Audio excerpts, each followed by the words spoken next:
নমস্কার, পাকশালায় আপনাদের সবাইকে জানাই স্বাগত। আজ আমি আপনাদের সাথে শেয়ার করে নেব অতি সহজ উপায়ে এবং চটজলদি ফ্রাইড রাইস বানানোর রেসিপি। চলুন তাহলে দেখে নেওয়া যাক। এর জন্য লাগছে 200 গ্রাম বিনস, একটি ক্যাপসিকাম ও 2টি গাজর। আর লাগবে 700 গ্রাম ফ্রাইড রাইসের চাল। চাল খুব ভালোভাবে ধুয়ে নিয়ে আধ ঘন্টা ভিজিয়ে রাখতে হবে। অপরদিকে সবজিগুলোকে ছোট ছোট করে কেটে নিতে হবে। আর লাগবে কাজু বাদাম, কিশমিশ, এলাচ, দারচিনি এবং লবঙ্গ। এরপর কিশমিশগুলোকে 20 মিনিট জলে ভিজিয়ে রাখতে হবে। এরপর প্রথমে বিনসগুলোকে অর্ধেক সিদ্ধ করে নিতে হবে হাফ কাপ জল দিয়ে মিডিয়াম ফ্লেমে 5 মিনিটের জন্য। এর ফলে ভাজার সময় তেল কম লাগবে এবং তাড়াতাড়ি রান্না হয়ে যাবে। 5 মিনিট পর একইভাবে গাজরগুলো বিনসের সাথে মিশিয়ে নিয়ে অল্প জল অ্যাড করে সিদ্ধ করে নিতে হবে। অপরদিকে চাল সিদ্ধ করার জন্য জল বসিয়ে দিতে হবে। জল ভালোভাবে গরম হলে তার মধ্যে ভিজিয়ে রাখা চালগুলো দিয়ে দিতে হবে। সাথে স্বাদ মতো নুন ও 2 চামচ সাদা তেল। সাদা তেল ব্যবহার করার ফলে ভাতগুলো আর গায়ে গায়ে লেগে যাবে না এবং 90% সিদ্ধ হয়ে আসলে ফ্যান ঝরিয়ে নিতে হবে। এরপর কড়াইতে 3 চামচ সাদা তেল দিয়ে ক্যাপসিকামগুলোকে হালকা ভেজে নিতে হবে 2 থেকে 3 মিনিট সময় ধরে হাই ফ্লেমে। এরপর এর সাথে সিদ্ধ করে রাখা বিনস ও গাজরগুলো মিশিয়ে নিয়ে হালকা ভেজে নিতে হবে 2 থেকে 3 মিনিট সময় ধরে হাই ফ্লেমে। সাথে স্বাদ মতো নুন ও চেরা কাঁচা লঙ্কা। সব সবজিগুলো সম্পূর্ণ ভাজা হয়ে গেলে তা তুলে নিতে হবে।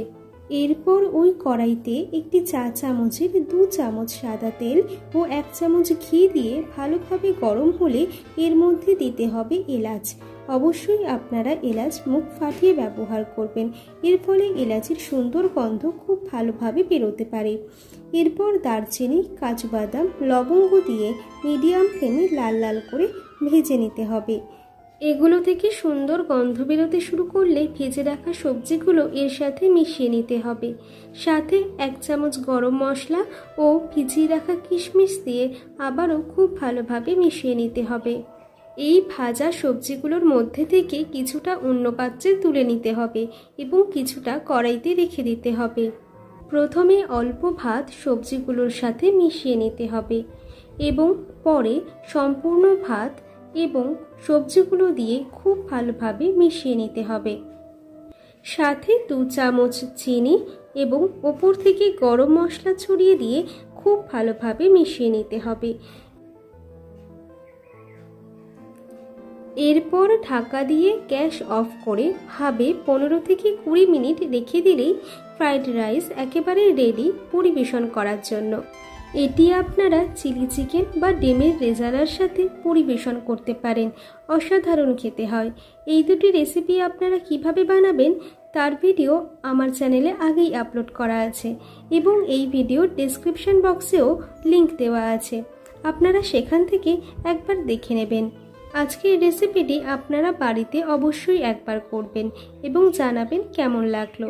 ভালো লাগলে একটি লাইক করবেন, কমেন্ট করবেন, শেয়ার করবেন এবং সাবস্ক্রাইব করে চ্যানেলটির পাশে থাকার অনুরোধ রইল।